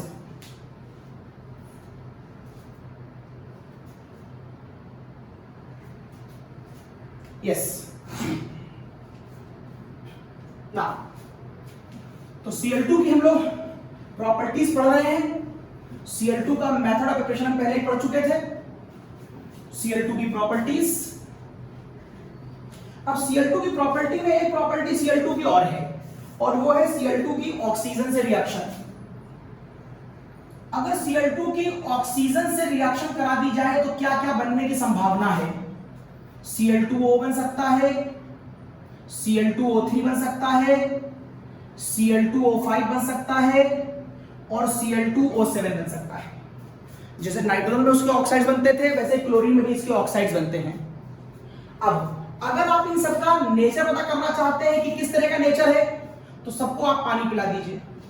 पानी पिलाएंगे तो ये बन जाएगा H2Cl2O2, ये बन जाएगा H2Cl2O4, ये बन जाएगा H2Cl2O6 और ये बन जाएगा H2Cl2O8। क्लोरीन ऑक्सीजन से मिलेगा तो अपने ऑक्साइड बनाएगा, फिर उसका नेचर पता करना है, तो पानी मिलाया तो मैंने देखा ये बन गया। देन व्हाट, अब आप इन सब में से 2 कॉमन ले लीजिए। अगर आप इन सब में से 2 कॉमन ले लें तो पीछे बच जाएगा HClO, यहां 2 कॉमन ले लेंगे तो बच जाएगा HClO2, यहां 2 कॉमन ले लेंगे तो बच जाएगा HClO3 और यहां कॉमन ले लेंगे तो बच जाएगा HClO4। इन सभी को हम क्या कहते हैं, क्लोरीन का ऑक्सी एसिड कहते हैं। All these are oxy acids of chlorine. और आपको अच्छी तरह मालूम है कि ऑक्सी एसिड के लिए एक नॉमेनक्लेचर होता है, तो उस नॉमेनक्लेचर को फॉलो करिए। ऑक्सीडेशन में निकालो, ये +1 आएगा, ये +3 आएगा, ये +5 आएगा, ये +7 आएगा। जब 4 मेंबर होते हैं तो इसमें से बड़े वाले को एक और छोटे वाले को हम अस कहते हैं। जो गए गुजरे से गया गुजरा है उसको मैंने बताया था हाइपो अस कहते हैं, और जो बड़े से भी बड़ा है उसके पर निकल आते हैं, हमने कहा था उसे परिक कहते हैं। तो इसका नाम हो जाएगा पर क्लोरिक एसिड, इसका नाम है क्लोरिक एसिड, इसका नाम है क्लोरस एसिड, इसका नाम है हाइपोक्लोरस एसिड। लेकिन अगर हम इन्हीं सारे लोगों में कोई बेस मिला दे लाइक दिस और उससे एक सॉल्ट बना दे, यहां बन जाएगा NaOCl, यहां बन जाएगा NaClO2, यहां बन जाएगा NaClO3 और यहां बन जाएगा NaClO4। तो इस सॉल्ट का नाम क्या होगा, पर में तो कोई चेंज नहीं होगा, लेकिन जहां पर इक लिखा है वहां पर 8 हो जाएगा, तो नाम हो जाएगा सोडियम परक्लोरेट। जो इक है उसका नाम केवल 8 हो जाएगा, नाम हो जाएगा सोडियम क्लोरेट। जो अस है वो यहां पर आइट हो जाएगा, नाम हो जाएगा सोडियम क्लोराइड। और जो हाइपो है वो तो ऐसे ही लिखा रहेगा, बस अस जो है वो यहां पर आइट हो जाएगा, नाम हो जाएगा सोडियम हाइपोक्लोराइट। आजकल जो कोरोना वायरस के अगेंस्ट जो आप देखते हैं जगह जगह छिड़काव हो रहा है, वो इस सोडियम हाइपोक्लोराइड का ही हो रहा है।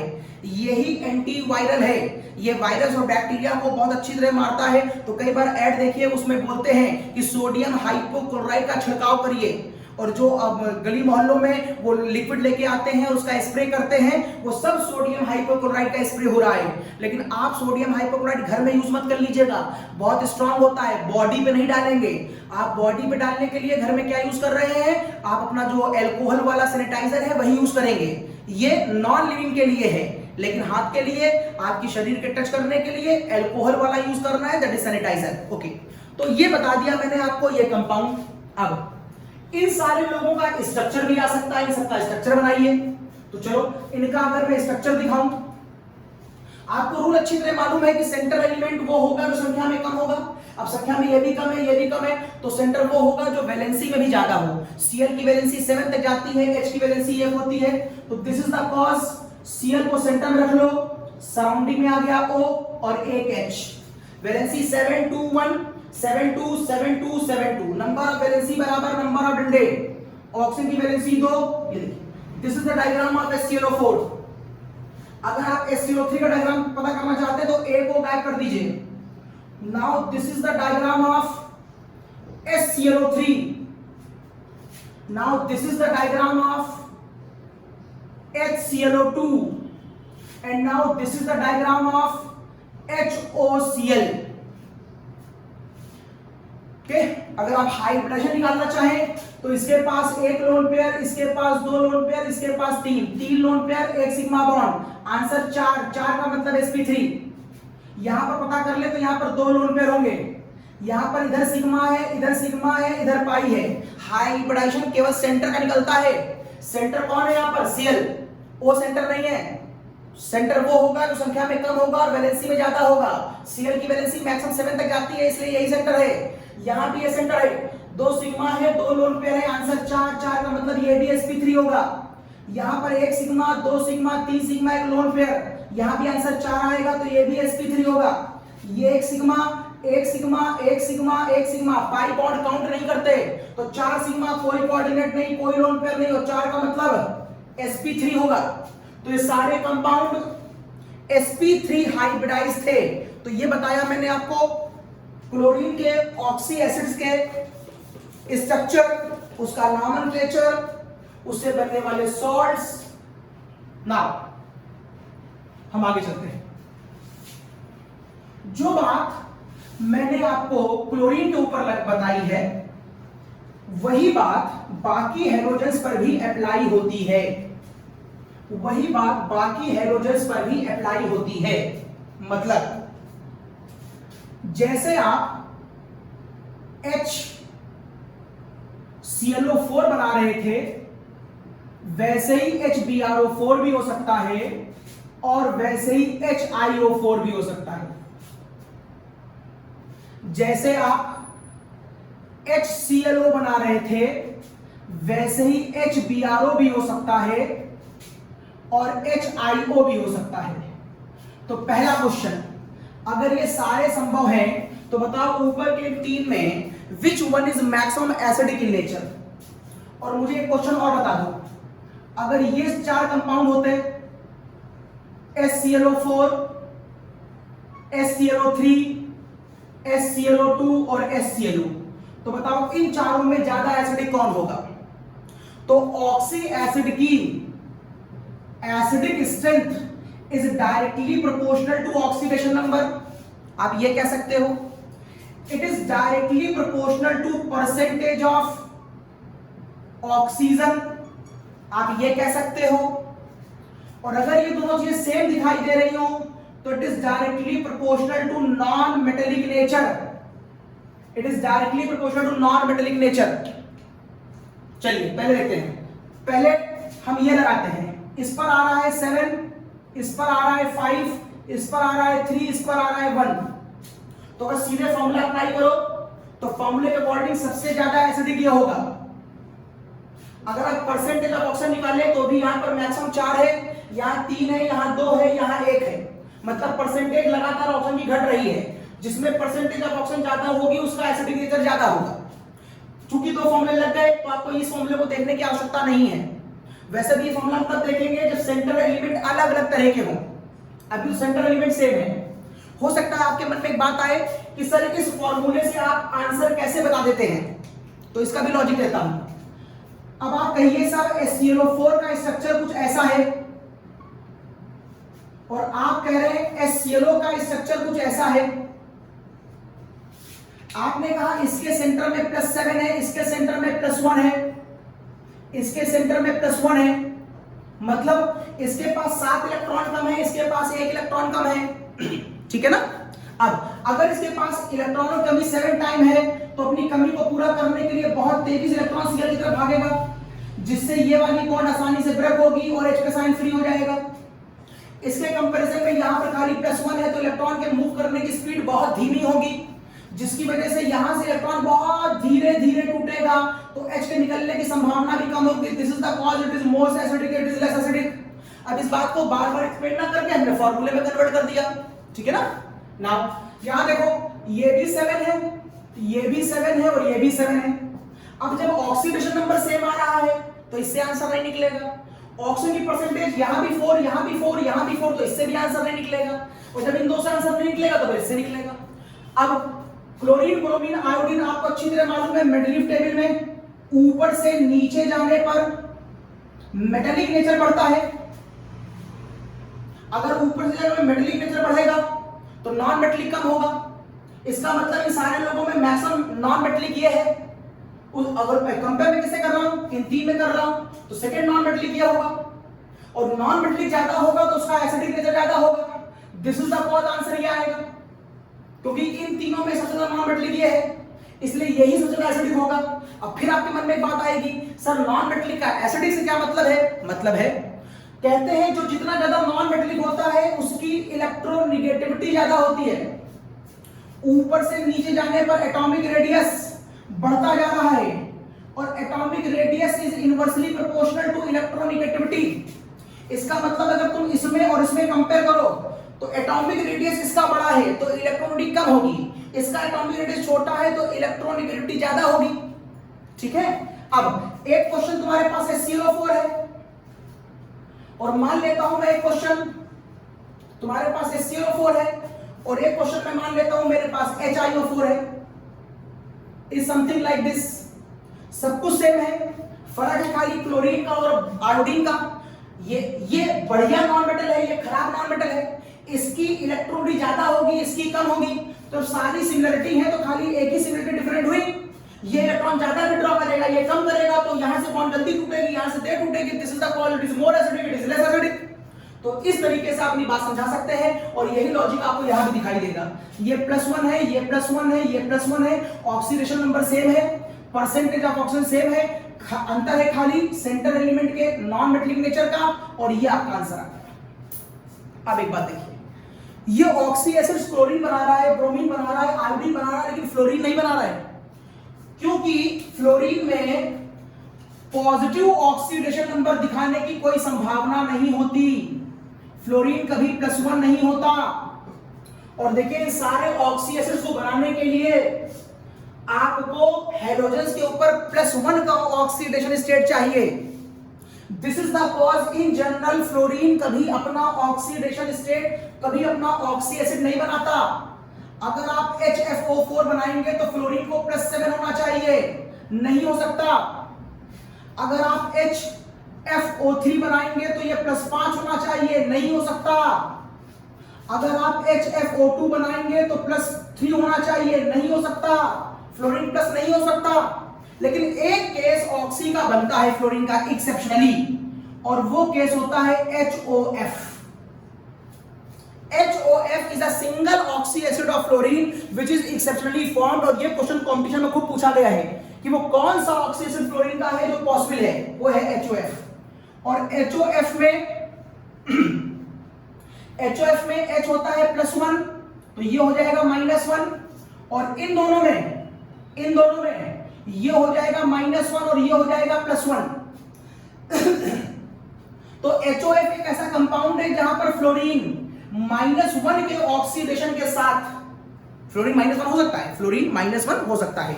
इस केस में एकमात्र ये ऑक्सी एसिड बनता है, उसके अलावा फ्लोरीन अपना कोई ऑक्सी एसिड नहीं बनाता। तो ये बात मैंने आपसे कर ली ऑक्सी एसिड्स की। जैसे ऑक्सी एसिड्स होते हैं वैसे ही हाइड्रा एसिड भी होते हैं। तो चलो कुछ बात हम लोग हाइड्रा एसिड की कर लेते हैं। तो चलो कुछ बातें हम लोग करते हैं हाइड्रा एसिड की।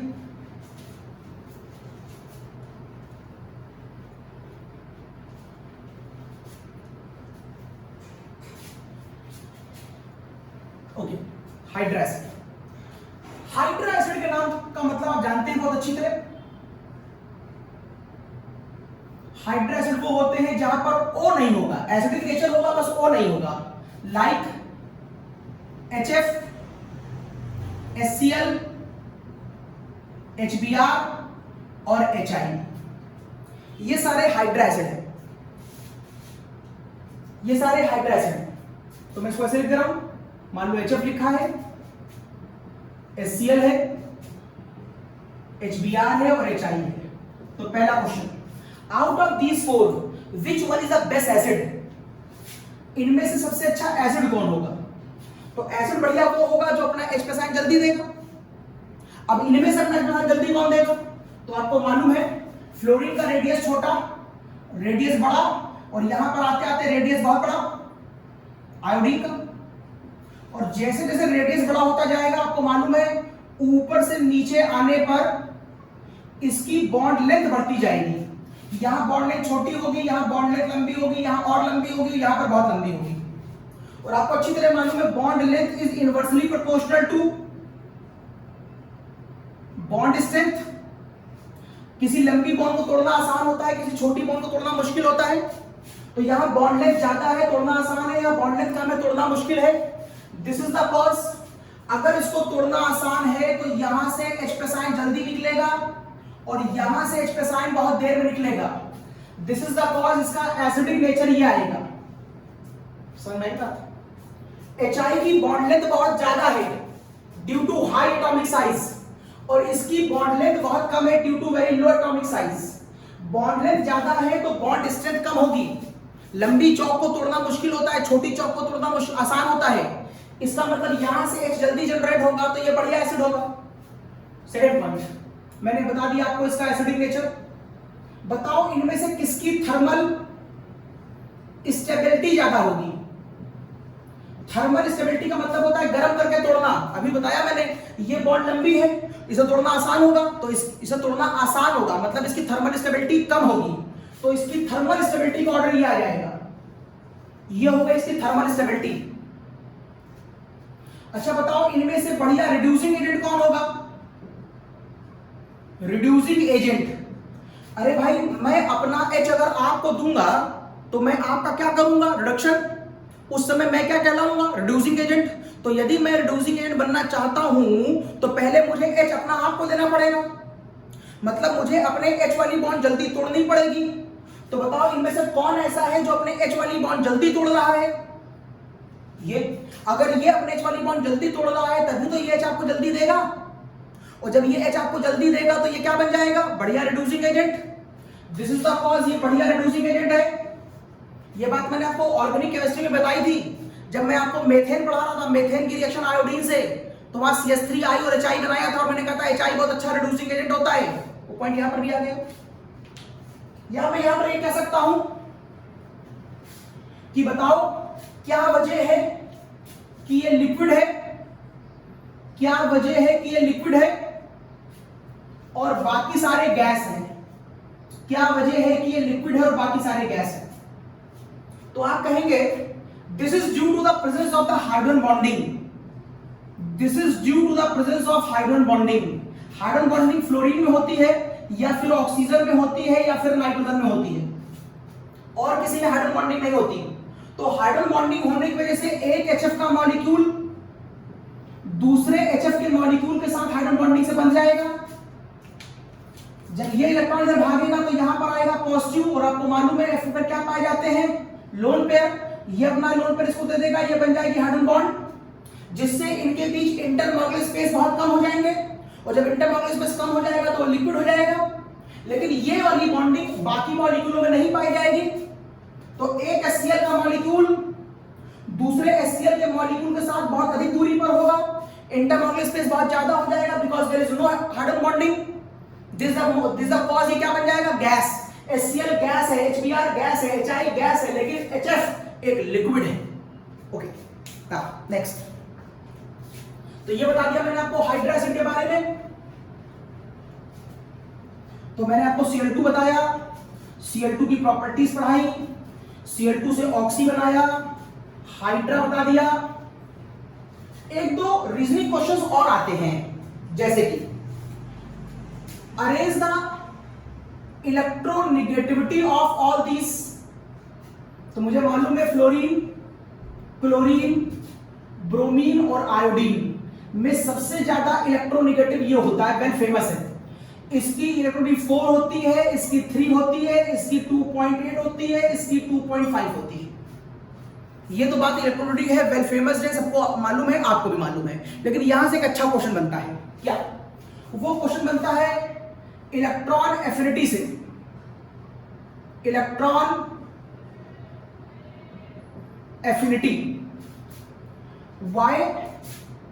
Y electron affinity of chlorine is maximum in its group. क्या वजह है कि क्लोरीन की इलेक्ट्रॉन एफिनिटी मैक्सिमम होती है? वैसे इलेक्ट्रॉन एफिनिटी का इन जनरल एटॉमिक रेडियस के साथ जो रिलेशन होता है वो ये होता है, atomic radius is inversely proportional two electron affinity. ये आपने मेंडलीव टेबल में पढ़ा और सुना होगा, जनरल ट्रेंड ये होता है। हमें अच्छी तरह मालूम है कि अगर मैं एटॉमिक रेडियस की बात करूं तो atomic radius fluorine, chlorine, bromine और आयोडीन का ये होता है। अगर एटॉमिक रेडियस ये होता है तो इलेक्ट्रॉन एफिनिटी का ऑर्डर ये आना चाहिए, ये आना चाहिए। ये ऑर्डर मैंने सही लिखा है, लेकिन ये वाला ऑर्डर कुछ गलत है। ये आना चाहिए, लेकिन एक्चुअल में जो आता है वो क्या होता है? रियल में ये ऑर्डर कुछ हमको यूं दिखाई देता है। ये देखिए, रियल में ये ऑर्डर में यूं दिखाई देता है। मतलब Cl की इलेक्ट्रॉनिटी ब्रोमीन और आयोडीन से भी बड़ी है और Cl की इलेक्ट्रॉनिटी फ्लोरीन से भी बड़ी है। बस वो आपसे यही पूछना है कि ऐसा क्यों। लेकिन इसका आंसर देने से पहले मैं आपको ये बता दूं कि इलेक्ट्रॉनिटी होती क्या है। यस, क्या होती है? किसी भी एटम के अंदर इलेक्ट्रॉनों को अपनी तरफ इंटरैक्ट करने की टेंडेंसी होती है ड्यू टू इलेक्ट्रोनेगेटिविटी। और जब वो एटम इंटरैक्ट होता है तो फिर इस न्यूक्लियस और इस इलेक्ट्रॉन के बीच में यहां पर क्या होता है? एक बॉन्ड का फॉर्मेशन होता है। एक बॉन्ड का फॉर्मेशन होता है। कोई एटम अपनी इलेक्ट्रोनेगेटिविटी नेचर की वजह से इलेक्ट्रॉन को घसीटता है, उनमें इंटरैक्शन होता है, वहां पर एक बॉन्ड बनती है। और जब वहां बॉन्ड बनती है तो वहां से एक सर्टेन अमाउंट ऑफ एनर्जी बाहर निकल जाती है। स्क्रीनशॉट लीजिए, मैं बता रहा हूं।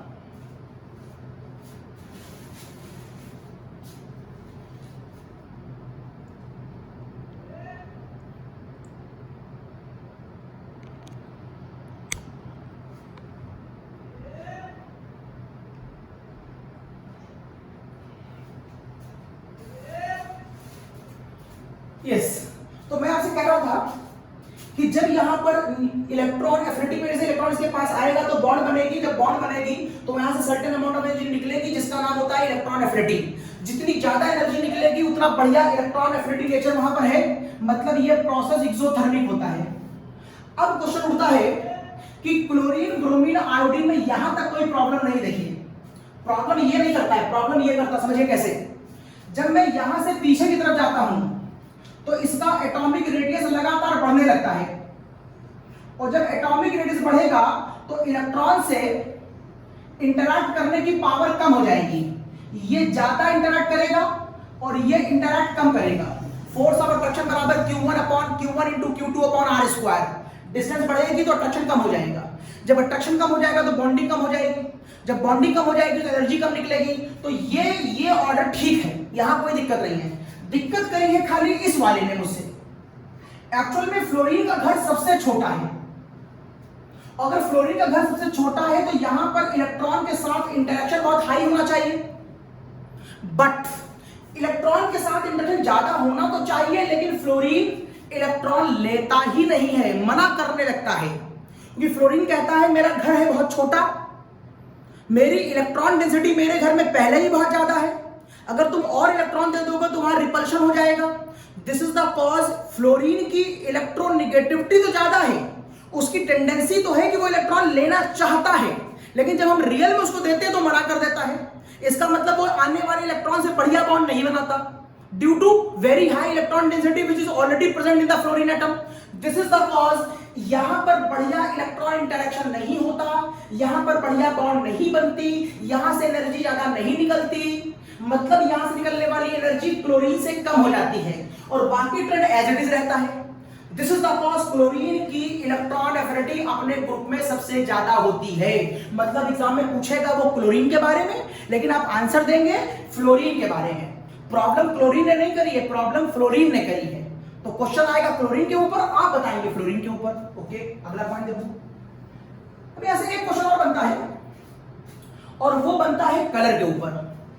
अगर आप देखें फ्लोरीन, मैं सेलेक्ट कर दूं, सेंटर में बताता हूं, फ्लोरीन, क्लोरीन, ब्रोमीन और आयोडीन के कलर की अगर मैं बात करूं, कलर, तो आपको मालूम होगा फ्लोरीन येलो कलर का है, आयोडीन वायलेट कलर का है। क्या रीजन है इसके पीछे?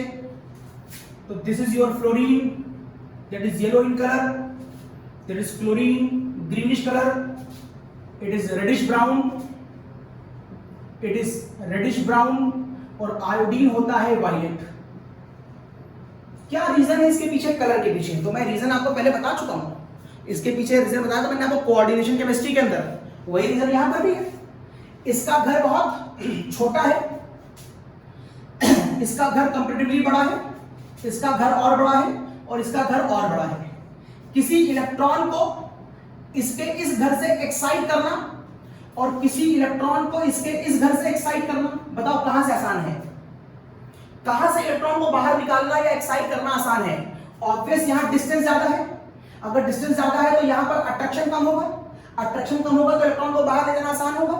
इसका मतलब इस इलेक्ट्रॉन को एक्साइट करने के लिए एनर्जी कम चाहिए।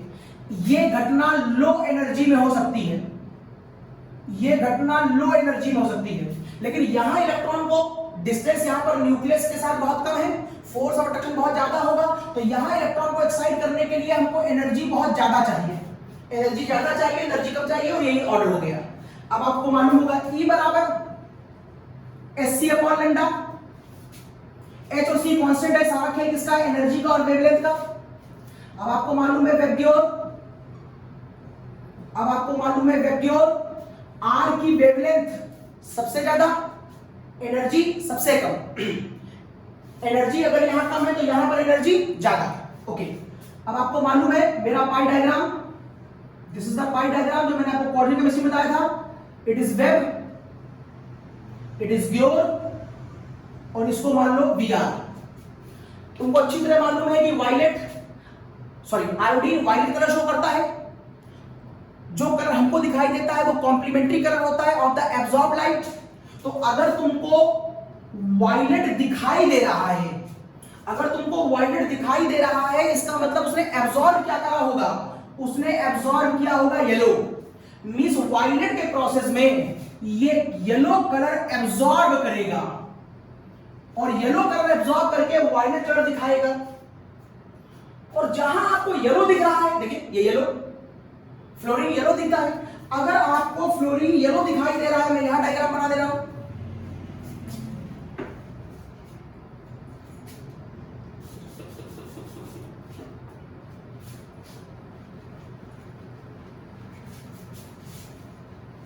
मैं यहां डायग्राम बना दे रहा हूं। अगर आप यहां पर कहें कि आपको येलो दिखाई दे रहा है, तो अगर येलो दिखाई दे रहा है तो ये एब्जॉर्ब क्या कर रहा होगा? फिर देखिए वेब, ग्योर, अगर आपको ये येलो दिखाई दे रहा है तो ये एब्जॉर्ब क्या कर रहा होगा? वायलेट। और वायलेट की एनर्जी सबसे, बोलो, वायलेट की एनर्जी सबसे ज्यादा होती है, तो ये सबसे ज्यादा एनर्जी की लाइट एब्जॉर्ब क्यों कर रहा है? क्योंकि ये घर बहुत छोटा है, इसके इलेक्ट्रॉन को एक्साइट कराने के लिए आपको बहुत ज्यादा एनर्जी चाहिए, और वो ज्यादा एनर्जी वायलेट में होती है। तो जो ऊपर से सनलाइट आती है उसमें से वायलेट कलर ये एब्जॉर्ब कर लेगा, और वायलेट का कॉम्प्लीमेंट्री येलो आपको रिफ्लेक्ट करेगा। कॉम्प्लीमेंट्री समझते हैं? अगर ये एब्जॉर्ब हो जाएगा तो बाकी सारा जो बच गया वो सब कॉम्प्लीमेंट्री है, और ये सारे कलर मिलकर के जो कलर बनाएंगे वो येलो होगा। तो ये रीजन है आपका कि ये सारे कंपाउंड कलर के होते हैं। ऊपर से नीचे आने पर कलर क्या होता है? डार्क होने लगता है। ये लाइट येलो, ये येलो है, ये येलोविश ग्रीन है, ये रेडिश ब्राउन है, और ये हो गया वायलेट। तो कलर के ऊपर कभी भी कोई क्वेश्चन इस तरीके से आए तो आप वही E बराबर SC/λ और कॉम्प्लीमेंट्री कलर का लॉजिक देकर अपनी बात समझा ले जाएंगे। ओके, मैं आगे चलता हूं। तो हाइड्रा बता दिया, जनरल बातें बता दी। अब आता है आपका method of preparation of HCl। Cl2 की बात लगभग खत्म हो गई है। तो method of preparation of HCl, method of preparation of HCl in lab बड़ा आसान है। आपने इसे हाई स्कूल में पढ़ा है, हाई स्कूल में आपने इसे बहुत अच्छी तरह याद किया है। तो हम बहुत हल्की से मैं आपको बता देंगे, आपको याद आ जाएगा। देखिए, अगर आप NaCl की रिएक्शन कॉन्सेंट्रेट H2SO4 से कराएं और टेम्परेचर को लेस देन 200 डिग्री रहने दें, तो यहां पर जो आंसर आएगा वो आएगा सोडियम सल्फेट और बन जाएगा HCl, क्योंकि HCl गैस मिल गई। लेकिन अगर आपने ये टेम्परेचर 200 डिग्री से ज्यादा कर दिया, टेम्परेचर ग्रेटर देन 200, तो आपको याद होगा हाई स्कूल में पढ़ा है आपने, ये बनता है Na2SO4 और HCl। बताओ इन दो में से कौन सी कंडीशन ज्यादा बेहतर है? बिल्कुल सही कहा आपने, ये वाली बेहतर है और ये वाली गलत है।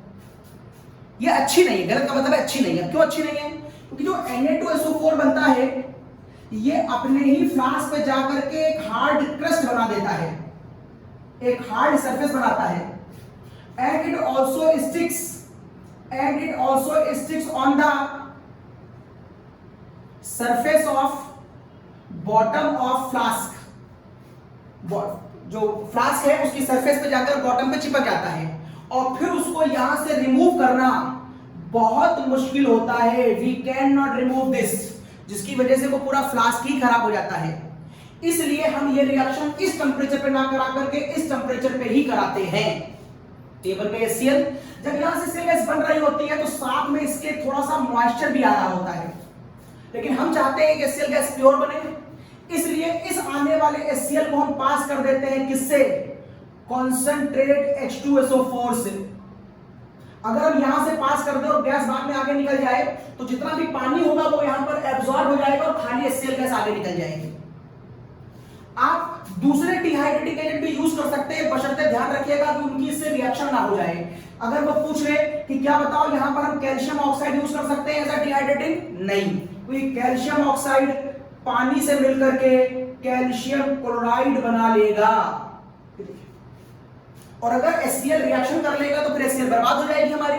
इसलिए मैं कैल्शियम ऑक्साइड या कोई दूसरा डिहाइड्रेटिंग लाइक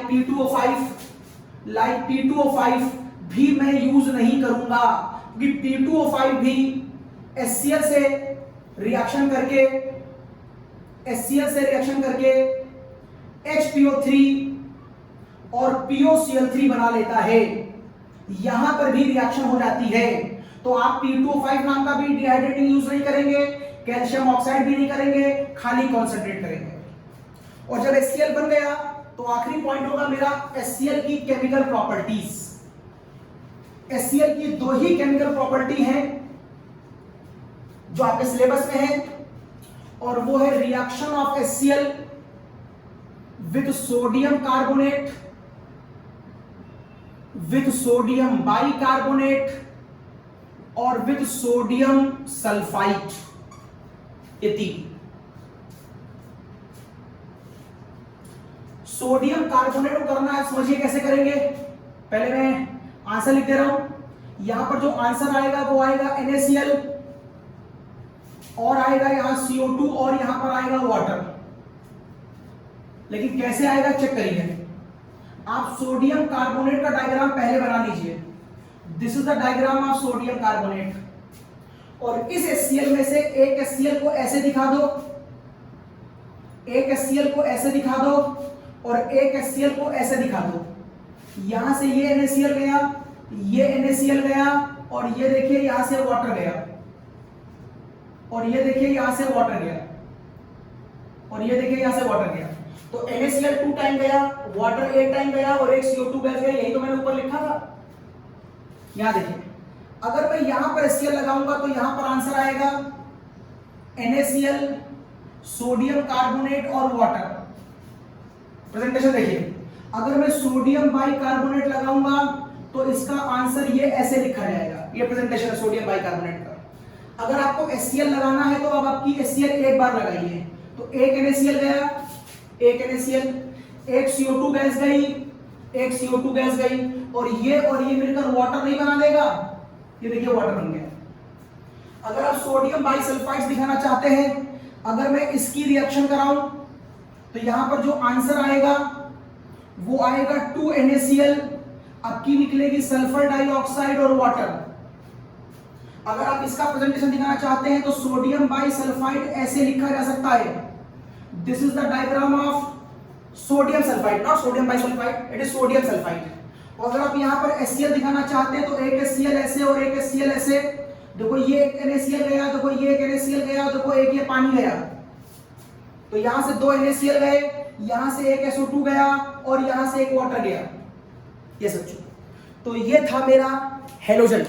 एक बार रिकैप कर ले। मैंने आपको सबसे पहले इलेक्ट्रॉनिक कॉन्फ़िगरेशन बताया था, उसके बाद बताया था कि फ्लोरीन में वेरिएबल वैलेंसी नहीं हो। इसे बस स्क्रीनशॉट लीजिए मैं आपको। यस, तो मैंने बताया था आपको कि फ्लोरीन में वेरिएबल वैलेंसी नहीं होती, क्लोरीन में वेरिएबल वैलेंसी होती है। फिर कौन सी होती है? 1, 3, 5 और 7 होती है। फिर वो इंटर हेलोजन बनाते हैं। इंटर हेलोजन में भी कौन कौन से कंपाउंड बनाते हैं? 1:3, 1:5, 1:7, उनका हाइब्रिडेशन, उनका स्ट्रक्चर बताया। फिर Cl2 की प्रिपरेशन बताई। वहीं पर कंपटीशन लेवल पर HCl का इक्विवेलेंट वेट निकालना बताया। जब Cl2 बन गया तो Cl2 की प्रॉपर्टीज बताई, Cl2 की अमोनिया से बताई, Cl2 के NO से बताया, Cl2 के H2O से बताया। सबसे इंपॉर्टेंट था Cl2 की NO से रिएक्शन। फिर Cl2 की ऑक्सीजन से कराई, बहुत से ऑक्सी एसिड बनाए, उन ऑक्सी एसिडों का नॉमेनक्लेचर बताया, उनके जो सॉल्ट बने उसका नॉमेनक्लेचर बताया। फिर मैंने बताया किसके ऑक्सीजन संभव नहीं है, फ्लोरीन के नहीं है। एकमात्र फ्लोरीन का ऑक्सीजन संभव है जो है HOF। ठीक, उसके बाद मैंने HCl बना के दिखाया और HCl की प्रॉपर्टी बनाई। ये था मेरा 17th ग्रुप। इसके बाद हम फिर अगले लेक्चर में आपसे मिलेंगे जिसमें मैं आपको इनर्ट गैस के बारे में बताऊंगा। तब तक के लिए बाय।